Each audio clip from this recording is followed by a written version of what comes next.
Nous allons maintenant étudier la loi de celui, un homme, qui vole un shor ou un sé, un bœuf ou un agneau. Pasuk lamed zain.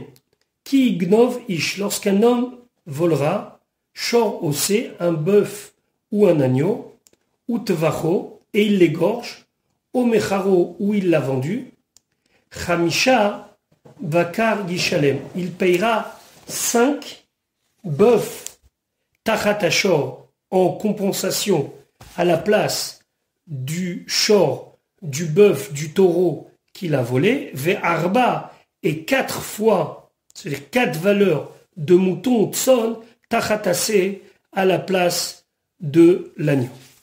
Rashi,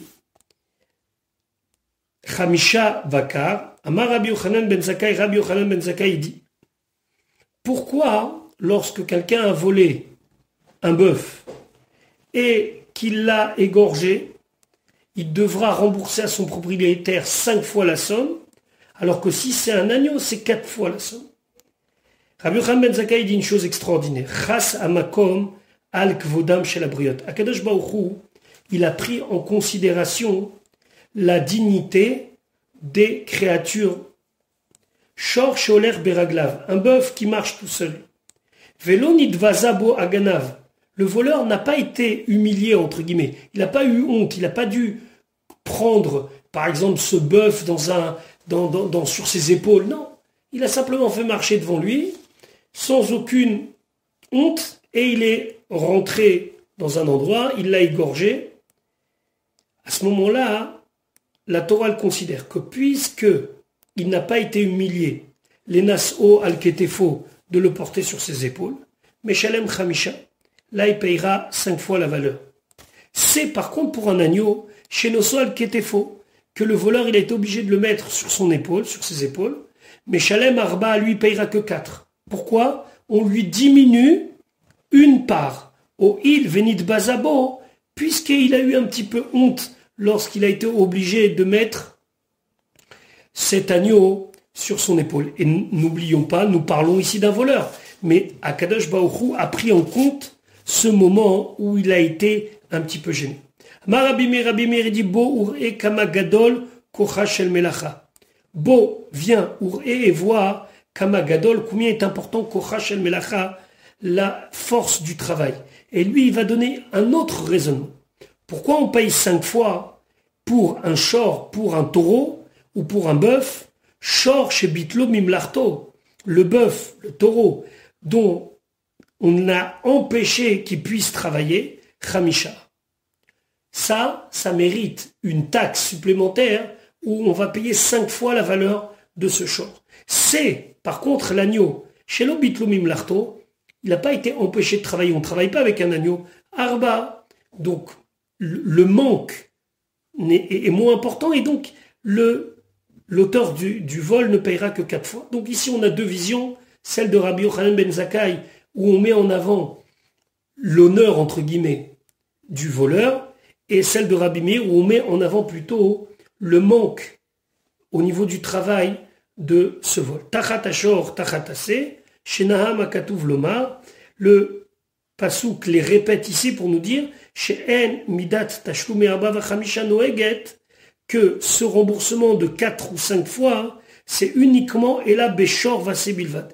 C'est uniquement dans le cas du bœuf et de l'agneau seulement. Et si il a volé d'autres animaux, alors il n'y aura pas cette notion de arba vachamisha, de payer 4 ou 5 fois la valeur. Nous allons maintenant étudier les dynim, les lois du voleur. Le voleur qui, au milieu de son action, a été pris en flagrant délit et tué. Perek Ravbet, 22e chapitre du livre de Shemot, Pasuk Aleph. Im si Bamarteret. Alors Bamarteret, c'est lors de son effraction. Donc on parle de quelqu'un qui est en train de creuser, par exemple, un tunnel pour entrer dans une maison et y voler les biens de son ami. Yimatse Aganav. Et on a trouvé le voleur. Ça veut dire que le balabait, le maître de maison, le maître des lieux, voit cet homme qui est en train de creuser pour venir le voler. Vehuka, et il a été frappé, Vamet, et il est mort, le voleur, pardon, en lo damim. Il n'a pas de valeur pour son sang. C'est-à-dire que il ne sera pas dédommagé pour cela. Rashi, imba marteret, keshaya choter, lorsqu'il creusait et abaït pour rentrer dans la maison, et qu'il a été attrapé en flagrant délit, en lo damim. Il n'aura pas pour lui de sang. Damim ici, ça veut dire du sang, ça veut dire qu'il n'y aura pas de compensation. Pourquoi? Parce que enzo retzicha, c'est pas un meurtre. Aré ou kemet meikaro, c'est comme si c'était quelqu'un qui était mort depuis le départ. C'est-à-dire que c'est un vrai mort vivant. Il était déjà condamné à mort, entre guillemets. Pourquoi? Parce que ici, on le soupçonne d'être armé et d'être venu pas seulement voler, mais dans le cas où il serait attrapé, il aurait pu très très bien, lui, agresser, tuer le propriétaire des lieux. Kan, limdatecha, Torah, la Torah t'apprend. Imba leorgecha, si quelqu'un vient te tuer, hashkem leorgo. Lève-toi avant pour le tuer. Faisez leorgecha. Et ici, on considère qu'il est venu potentiellement pour te tuer. Pourquoi? Share yodea ou car il sait, chez en adam ma'amid atzmo, que personne ne va se retenir, Véro et il va voir chez Notlim Mamono Befanav, qu'on prend son argent devant lui, Véchotek il va rien dire. Les frères, c'est pour cela, Almenatken Ba, il est venu en ayant l'intention qu'au courant. Chez Im Yahamod Baal Amamod Kenegdo, que si le propriétaire va être face à lui, Yargeno il va le tuer. Donc finalement, ici le propriétaire, qu'est-ce qu'il a fait? Il a tué avant que lui-même soit tué. Donc c'est pour ça, Enlo Damim, il n'y aura pas de valeur de son sang, ni vengeance, ni dédommagement. Par contre, pas sous le bête. Im zacha shemeshalav, si le soleil brillait sur lui. On verra que c'est ici une image pour dire que si la chose était claire, que lui, il est venu sans aucune intention de tuer, et que malgré tout, le balabait, le propriétaire des lieux, l'a tué, damim lo, alors là, il faudra le venger. Son sang a une valeur. Shalem yeshalem, il payera. Im enlo, et s'il n'a pas de quoi payer, venimkar bignevato, il sera vendu en contrepartie de son vol. Rashi, im zacha shemesh, alav sur lui. Enze ela kemin machal. Rashi dit, c'est une expression qui vient être une espèce de métaphore. Im baour lecha davar, si la chose t'est claire, sheyesh lo shalom imecha, qu'il est en paix avec toi, qu'il n'est pas venu pour te tuer, kashemesh haze, comme le soleil, chez ou Shalom Baolam, que lui il amène la paix, comme on sait l'effet bénéfique du soleil sur le monde. Toi, c'est clair et net. Selon la situation, selon l'évaluation, tu vois que cette personne-là ne pourra pas être violente au point de te tuer. Car ainsi, Pashut Lecha, c'est sûr pour toi, chez nos Balarok, il n'est pas venu pour tuer. Afilou Yamod Baalamamon Kenegdo, que même s'il va être face au propriétaire des lieux, c'est pas le voleur, hein, un homme capable de ça, hein. Alors à ce moment-là, si tu l'as tué, tu es chayav. Un exemple clair, Kegon par exemple, Avachoter lignov mamonaben. Imaginons un père qui est en train de creuser, Achoter lignov mamonaben, pour voler l'argent de son fils. C'est impossible que le père, lorsqu'il va voir son fils devant lui, et que le fils dit, papa, t'es en train de me voler, on est sûr que le père ne va pas tuer son fils. Beyadoua, Shirachame, Aav, Alaben, on sait très bien que le père aura de la compassion, de la pitié pour son fils. Veno Baalis Kenefashot, et il n'est pas venu ici pour tuer son fils. Donc si son fils va le frapper, ou quelqu'un va le frapper et va le tuer, à ce moment-là, c'est pas, comme on l'a dit précédemment, un non-meurtre, entre guillemets, mais c'est de la légitime défense. Mais ici, c'est pas de la légitime défense, et c'est un meurtre. C'est pour ça, Damimlo, Kechayou Chashov, c'est comme si il était vivant et que donc on a tué un vivant.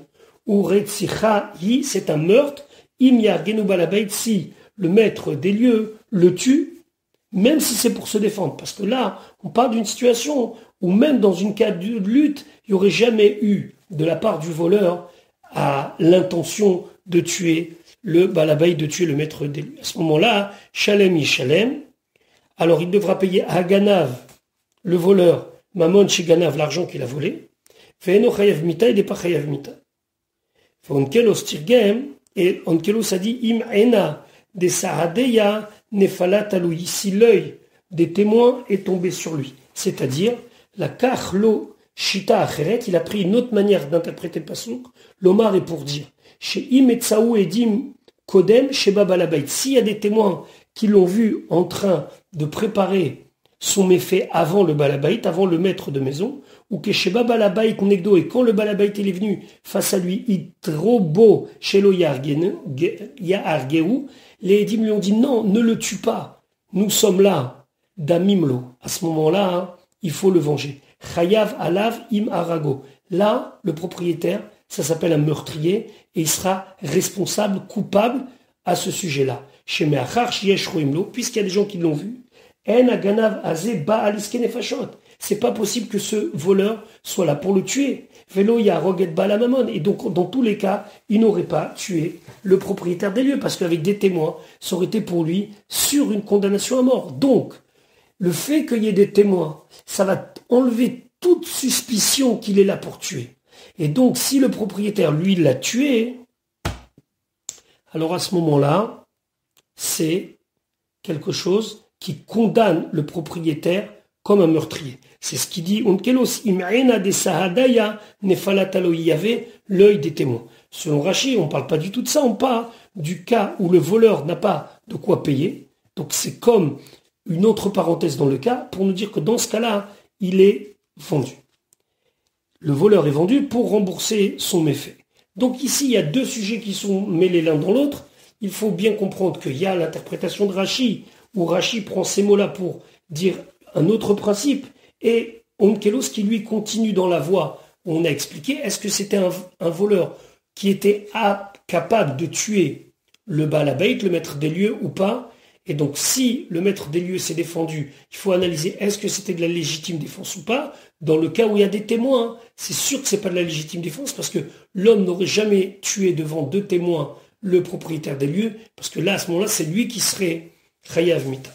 Il serait coupable de mort. Pasuk Gimel. Imatse timatse beyado agneva. Si on a trouvé dans sa main l'objet volé. Donc maintenant, on parle d'autre chose. On parle pas qu'il a été tué, il s'est échappé, il a pris ce qu'il y avait à prendre, et puis, après enquête, on a retrouvé chez lui l'objet, ou bien même l'animal volé. Mishor, atramor, atse.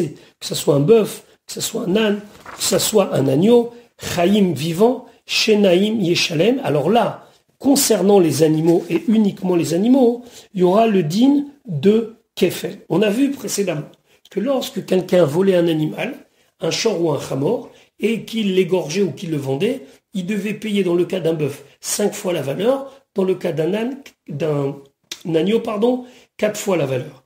Ici, on nous dit, si il a retrouvé l'objet, et ici on ne parle pas d'un objet, on parle d'un animal. Im himatse timatse beyado birshuto, en sa possession, chez l'otavar velo machar. Il l'a pas égorgé et il ne l'a pas vendu. Donc, le pasuk gimel, c'est un petit peu la suite du pasuk aleph. Mishor atramor, kol davar bichlal tashlume kefel. Et là, Rachid nous dit, attention, même si dans les mots du pasuk, tu as l'impression qu'on parle que d'animaux, moi, je t'apprends un chidouche, et c'est ça toute la force de la Torah chez BLP, de l'enseignement oral de la Torah, que c'est valable ben shiesh bochaim. Soit que ce soit quelque chose qui a un souffle de vie comme un animal, ben shen bochaim, ou bien quelque chose qui n'a pas de souffle de vie comme un simple objet. Share nemar b'mikracher, parce que ça, on va l'apprendre dans un autre pasuk, al se, al salma, al kol aveda, que pour un agneau, un vêtement ou n'importe quel objet perdu, et que lui, il nie avoir cet objet-là, mais là-bas on parle d'autre chose, de quelqu'un qui a volé et qui a nié d'avoir cette chose-là, Yeshalem Shnaim Lereu, il va payer le double. C'est ce qu'on appelle ici le kefel, le double. Et le kefel, contrairement à Arba Vachamisha, contrairement à la loi des 4 et 5 fois, se paye dans tous les cas de vol. S'il a nié avoir cette chose-là et qu'on l'a retrouvée chez lui, il payera le double de sa valeur. Chaim Shnaim Yeshalem, on parle vivant. Felo Yeshalem lo metim. Par contre, il ne payera pas les morts et la chaim, seulement les vivants, au dme chaim, ou la valeur des vivants. Quel est le sens de ce que Rachi veut nous dire? On a vu précédemment dans plusieurs cas qu'on a évoqués aujourd'hui que des fois la victime récupère le cadavre et l'auteur doit payer la différence entre la valeur du cadavre et ce qu'il doit lui rembourser comme dommage, ou la moitié du dommage, ou l'ensemble du dommage. Ici, la Torah veut nous dire que dans ce cas-là, il doit lui rendre quelque chose de chaim, de vivant. S'il a tué ou il n'est plus là, il doit lui donner l'équivalent, mais vivant. Et il ne pourra pas lui dire, tiens, prends l'animal, je l'ai égorgé, j'en ai fait de la viande hachée, et ben je te paye avec cela. Non, il devra lui donner quelque chose de chaim, ou bien la valeur de shor d'un taureau qui est chaim, qui est vivant. Voilà pour aujourd'hui, je vous souhaite une bonne journée, Bezrat Hashem à demain pour l'étude de la 3e montée du Shlishi.